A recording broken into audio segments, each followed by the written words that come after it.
Apa kabar Sobat Damai? Kami hadir kembali menyapa Anda untuk memberikan informasi menarik dan terkini seputar program kerja Badan Nasional Penanggulangan Terorisme. Bersama saya Akasha Fiantri dalam BNPT Update.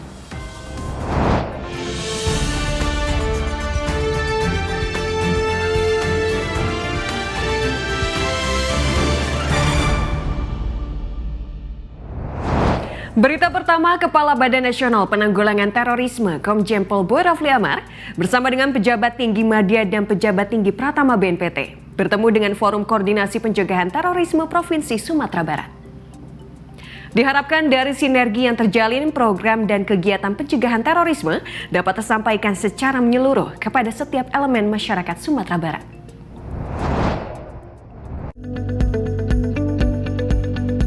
Kepala Badan Nasional Penanggulangan Terorisme Komjen Pol Boy Rafli Amar bersama pejabat tinggi Madya dan pejabat tinggi Pratama BNPT berdiskusi dengan Forum Komunikasi Pencegahan Terorisme FKPT Provinsi Sumatera Barat saat melakukan kunjungan kerja ke Kota Bukit Tinggi pada 17 Desember 2021. Kunjungan tersebut membahas terkait potensi munculnya kelompok radikalisme intoleran di Sumatera Barat, serta upaya pencegahan propaganda terorisme, khususnya di kalangan generasi muda, melalui kegiatan dialog dan pembinaan dengan melibatkan tokoh agama dan berbagai stakeholders lainnya.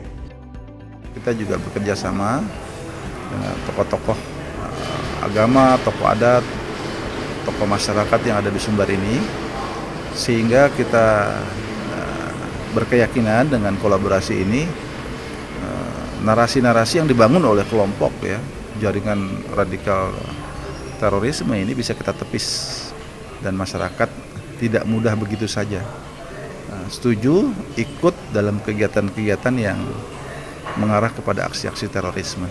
Alhamdulillah sesungguhnya di Sumatera Barat tingkat toleransi itu di kalangan masyarakat Sumatera Barat relatif menggembirakan. Saya katakan relatif menggembirakan karena ria-ria itu kalaupun ada tidak terlalu mengkhawatirkan. Karena bagi masyarakat Sumatera Barat perbedaan itu hal biasa. Dan itu bagian dari kultur dan budaya masyarakat Sumatera Barat sesungguhnya, perbedaan itu. Diharapkan sinergi antara BNPT dan FKPT Provinsi Sumatera Barat selaku perpanjangan tangan dapat menjangkau lebih luas, sehingga program dan kegiatan pencegahan dapat tersampaikan secara menyeluruh di setiap elemen masyarakat Sumatera Barat. Masih dalam rangkaian kegiatan di Sumatera Barat, Kepala Badan Nasional Penanggulangan Terorisme bersama dengan pejabat tinggi Madya dan pejabat tinggi Pratama BNPT bersilaturahmi dengan tokoh agama sekaligus meresmikan Masjid Suada Muhammadiyah. Kepala BNPT menitipkan harapannya kepada tokoh agama Sumatera Barat untuk terlibat dalam upaya menangkal propaganda terorisme melalui pembekalan ilmu ajaran agama yang benar kepada masyarakat.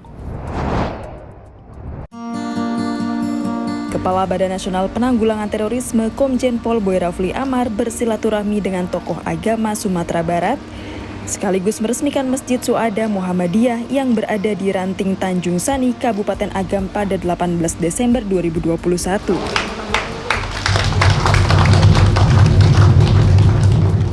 Didampingi Deputi Bidang Penindakan dan Pembinaan Kemampuan Irjen Pol Ibnu Sohendra, Kepala Biro Umum Marsikal Fanfan Infansyah, acara juga dihadiri oleh Bupati Agam Andri Warman. Dalam kesempatan tersebut, Komjen Pol Boy Rafli Amar ingatkan para tokoh agama, tokoh masyarakat, dan juga warga sekitar yang hadir akan bahaya di balik narasi kelompok terorisme yang kerap membawa agama sebagai pembenaran atas kekerasan yang dilakukannya. Untuk itu, peran tokoh agama sangat dibutuhkan dalam upaya menangkal propaganda melalui bimbingan dan pembekalan ilmu dan juga ajaran agama yang benar kepada masyarakat, utamanya generasi muda yang merupakan target utama perekrutan kelompok terorisme.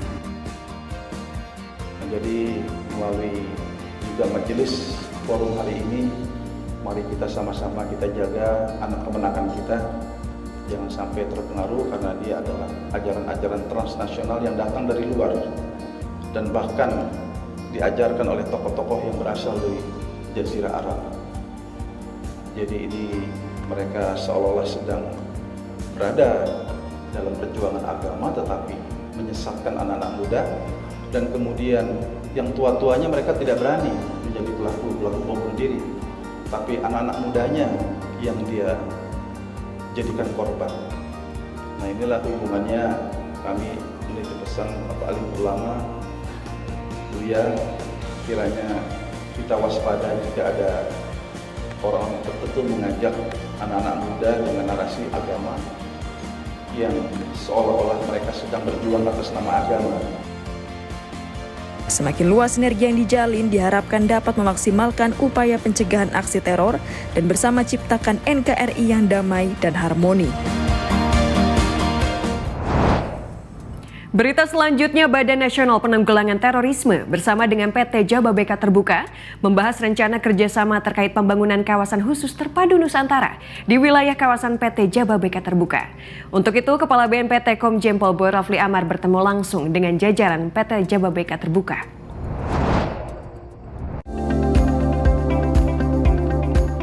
Guna merangkul sebanyak-banyaknya stakeholder dalam upaya penanggulangan radikalisme intoleran, Badan Nasional Penanggulangan Terorisme lakukan penjajakan dengan PT Jababeka Terbuka. Pertemuan yang dilakukan di Menara Batavia, Jakarta ini dipimpin langsung oleh Kepala BNPT Komjen Pol Boy Rafli Amar, Sekretaris Utama Maijen TNI Dedi Sambowo, Deputi Bidang Pencegahan, Perlindungan dan Deradikalisasi Maijen TNI Nisan Setiadi, serta Deputi Bidang Penindakan dan Pembinaan Kemampuan Irjen Pol Ibnu Suhendra. Dan hadir dari pihak Jababeka adalah Chairman and Founder Setyono Juandi Darmoni, serta Wakil Komisaris Utama Soehardi Alius. Kegiatan ini digelar guna membahas rencana kerjasama yang akan dilakukan kedua belah pihak terkait pembangunan kawasan khusus terpadu Nusantara di wilayah kawasan PT Jababeka Terbuka.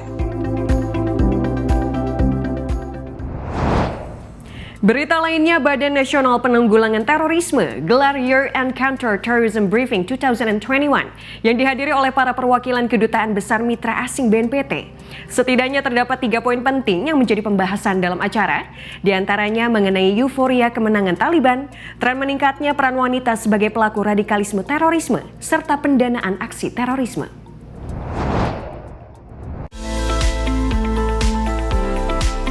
Melalui Deputi Bidang Kerjasama Internasional, Direktorat Bilateral, Badan Nasional Penanggulangan Terorisme gelar Year-End Counter-Terrorism Briefing 2021. Acara yang diadakan di kantor BNPT Jakarta ini digelar secara online dan offline, dihadiri oleh para perwakilan kedutaan besar mitra asing BNPT. Dalam sambutannya, Kepala BNPT Komjen Pol Boy Rafli Amar menyampaikan setidaknya 3 poin penting yang menjadi pembahasan dalam acara, yakni mengenai euforia kemenangan Taliban, tren meningkatnya peran wanita sebagai pelaku radikalisme terorisme, serta pendanaan aksi terorisme. On the terrorist threat, many jihadists around the world portray the Taliban sweep back into power in Afghanistan as a victory for their cause. The Taliban's victory marks a watershed in the evolution of global terrorism. There is a prospect of Afghanistan re-emerging as a safe haven for transnational jihadist groups to regroup and plan terrorist attack around the world. Taliban's win could recreate a coherent global movement. We are aware of the trend that terrorist landscape in Southeast Asia has witnessed a growing role of women as perpetrators of terrorist violence, a trend that is likely to continue. Counterterrorism efforts must account for the multiplicity of roles women play amongst violent extremism. Other noteworthy issue is the complexity of controlling terrorist financing risk is increasing. One of the trigger is stemming from the development of virtual asset as a means of payment. In Indonesia, the trend of terrorist financing are by self-funding, sponsorship, the misuse of non-profit organization, and donation and funding from legal basis. Selain itu dilakukan pula paparan oleh Deputi Bidang Kerjasama Internasional Andika Krisna Yudanto dan Direktur Perangkat Hukum Internasional Laksamana Pertama TNI Joko Sulistianto. Year-end Counter-Terrorism Briefing dilakukan sejak tahun 2020. Kegiatan ini diadakan guna berbagi informasi oleh mitra asing BNPT terkait perkembangan dan ancaman aksi terorisme di tingkat global, regional, dan nasional, serta apa saja yang menjadi prioritas dan rencana kerjasama dalam rangka penanggulangan terorisme.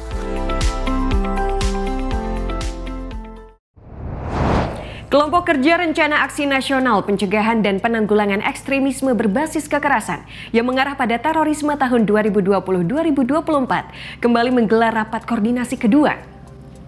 Di hari pertama acara, rapat membahas terkait draft laporan pencapaian yang telah diinput oleh kementerian dan lembaga dari kelompok kerja pilar pertama dan pilar kedua.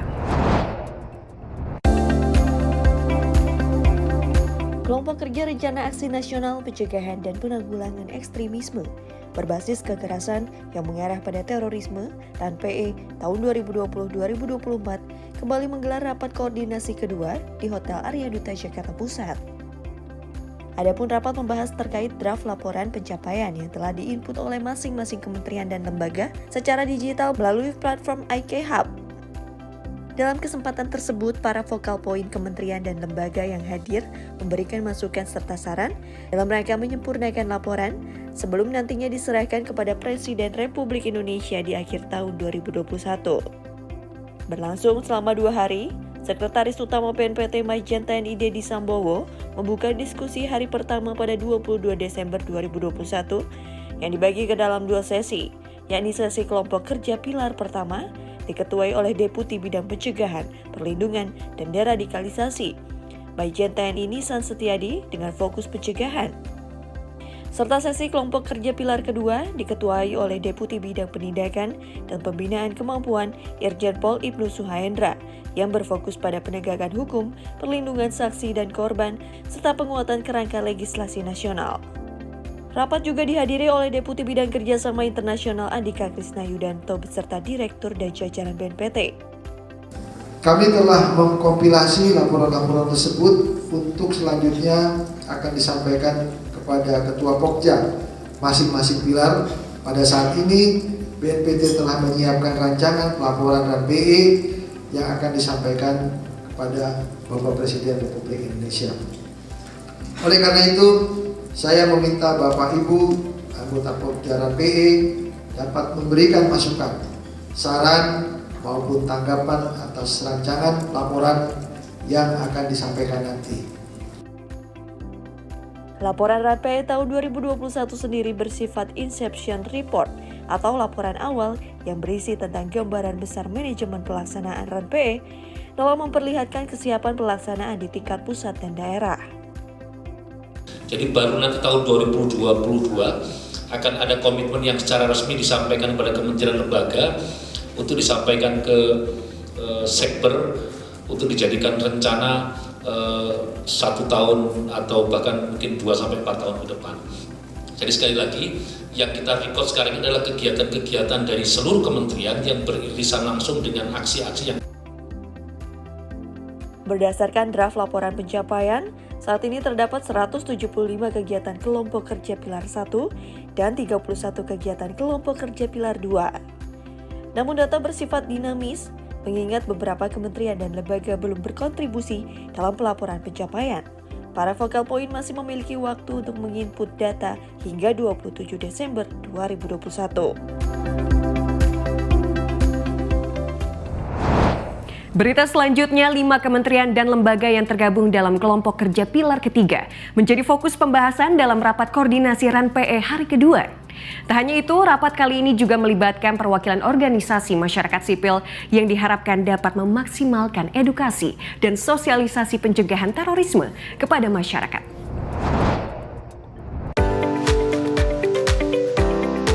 Badan Nasional Penanggulangan Terorisme kembali gelar rapat koordinasi bersama dengan kelompok kerja pilar ketiga, Rencana Aksi Nasional Pencegahan dan Penanggulangan Ekstremisme berbasis kekerasan yang mengarah pada terorisme tahun 2020-2024. Kegiatan yang digelar pada hari kedua ini fokus membahas tentang bidang kemitraan dan kerjasama internasional. Terdapat dua fokus strategi besar dalam kelompok kerja pilar ketiga, yakni peningkatan kapasitas kemitraan para pemangku kepentingan dalam penanggulangan ekstremisme berbasis kekerasan yang mengarah pada terorisme, serta peningkatan kerjasama internasional pada instrumen hukum internasional dalam penegakan hukum penanggulangan terorisme dan PE. Dibuka langsung oleh Sekretaris Utama BNPT, Majen TNI Deddy Sambowo. Ia pun mengapresiasi apa yang telah dilakukan oleh kementerian, lembaga yang tergabung dalam kelompok kerja atas upaya implementasi RAN PE di masyarakat. Pelaksanaannya mulai dari kemarin sampai dengan hari ini kita melihat mulai dari pilar 1, pilar 2, dan pilar 3 kita lihat kesungguhan dari masing-masing Pokja ini untuk menyampaikan kegiatannya masing-masing. Jadi di pilar 1, Pokja 1 itu ada kurang lebih 83 aksi, kemudian di pilar 2 ada kurang lebih 32 aksi kalau nggak salah, dan pilar 3 hari ini tuntas dan selesai dilaksanakan dengan baik. Tentunya setelah ini kita memiliki waktu sampai dengan tanggal 27 untuk menyelesaikan produk atau laporan yang akan ditindaklanjuti ke Bapak Presiden yang akan dilaksanakan pada tanggal 28 Desember 2021. Selain diikuti oleh 5 kementerian lembaga yang tergabung dalam kelompok kerja pilar ketiga, yakni BNPT, Bappenas, Kemenlu, PPATK, dan Kemenkumham. Rapat kali ini juga melibatkan perwakilan dari organisasi masyarakat sipil, seperti Asian Muslim Action Network, Habibie Center, PISGEN, serta Aliansi Indonesia Damai. Keikutsertaan organisasi masyarakat sipil ini sejalan dengan harapan yang disampaikan oleh Kepala BNPT terkait implementasi RAN PE guna maksimalkan edukasi dan sosialisasi kepada masyarakat di lapangan. Partisipasi masyarakat itu dalam konteks implementasi RAN PE sangat-sangat krusial. Bahkan kalau saya bilang sebagai negara yang demokratis tanpa partisipasi masyarakat tentu sulit buat Indonesia untuk champion dalam sisi demokrasi. Nah, dalam konteks partisipasi inilah saya bangga sekali ya sebagai warga Indonesia di mana saya telah bekerja bertahun-tahun dengan masyarakat, dan menurut saya ini adalah golden moment Indonesia di mana partisipasi masyarakat dibuka luas, khususnya dalam konteks implementasi RAN pencegahan dan penanggulangan ekstremisme berbasis kekerasan mengarah kepada terorisme. Khususnya saya rasa misi saya adalah bagaimana menguatkan pengaruhutamaan gender dalam kerja-kerja pencegahan dan penanggulangan ekstremisme berbasis kekerasan mengarah kepada terorisme. Kelompok kerja pilar ketiga sendiri memiliki masing-masing 10 aksi pada fokus pertama dan 5 aksi untuk fokus kedua. Para anggota dari kementerian lembaga sendiri masih diberikan waktu untuk melengkapi laporan rencana aksi sampai dengan tanggal 27 Desember. Untuk kemudian dilanjutkan dan dibahas pada rapat koordinasi ketiga Sekretariat bersama RAN PE yang akan dihadiri oleh Kepala BNPT pada 28 Desember mendatang.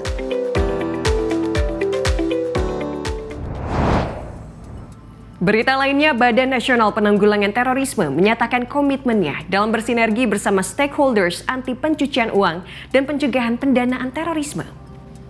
Kesiapan tersebut salah satunya dibuktikan dengan mendukung kebijakan pemerintah dalam proses upaya Indonesia masuk sebagai anggota Financial Action Task Force. Berikut informasinya.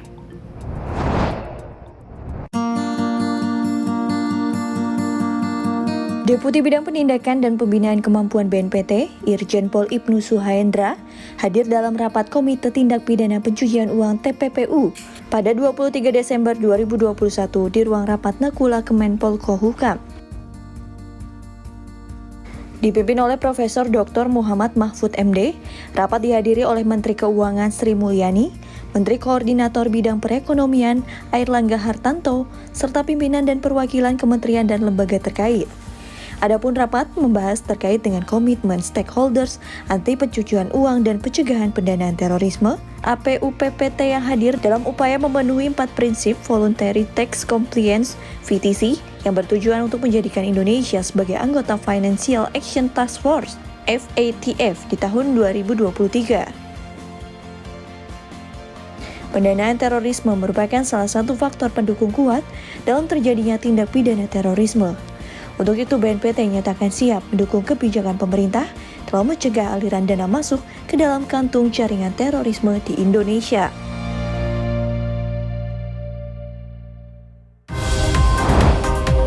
Informasi tadi sekaligus mengakhiri perjumpaan kita kali ini. Saksikan terus BNPT Update dengan mengunjungi website kami di www.tv.bnpt.go.id serta YouTube channel kami di Humas BNPT. Jangan lupa untuk download aplikasi BNPT TV Channel di Play Store Anda. Dan tetap patuhi protokol kesehatan dengan 5M serta jangan lupa untuk terus dukung program vaksinasi nasional. Saya Akasha Fiandri mewakili kru yang bertugas pamit undur diri. Terima kasih, salam damai dan salam Indonesia Satria.